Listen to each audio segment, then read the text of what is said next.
ખંભાળિયા તાલુકાની અંદર ગ્રામ પંથકમાં મેઘરાજાએ ધમાકેદાર એન્ટ્રી કરતાની સાથે જ ગામડાઓની અંદર ખુશીની લહેર જોવા મળી રહી છે।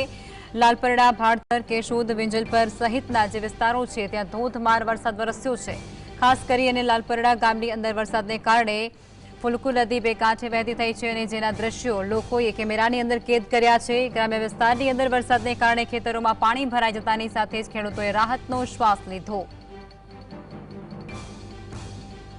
ખંભાળિયા વિસ્તારની અંદર મેઘરાજાએ ધમાકેદાર એન્ટ્રી કરી છે। ગ્રામ્ય વિસ્તારો જેવા કે લાલપરડા, ભાડતર શહેરની અંદર પણ જે વિસ્તારો છે ત્યાં વરસાદ વરસી રહ્યો છે। લાલપરડા ગામે ધોધમાર વરસાદ વરસતાની સાથે જ ફુલકુ નદી બે કાંઠે વહેતી થઈ છે અને એ તસવીરો પણ સામે આવી છે, જેની અંદર ખંભાળિયા ગ્રામ્ય પંથકના અંદર મેઘરાજા મન મૂકીને વરસી રહ્યા છે। અનેક નદી નાળા જ્યારે છલકાઈ રહ્યા છે એની તસવીરો પણ સામે આવી રહી છે। ત્યારે ખેડૂતોની અંદર પણ એક ખુશીની લહેર જોવા મળી રહી છે। વાવણી લાયક વરસાદ વરસતાની સાથે જ વાવણી કરાઈ હતી અને ત્યારબાદ ફરી વરસાદ વરસતાની સાથે જ ખેડૂતોએ હવે રાહતનો શ્વાસ પણ લીધો છે।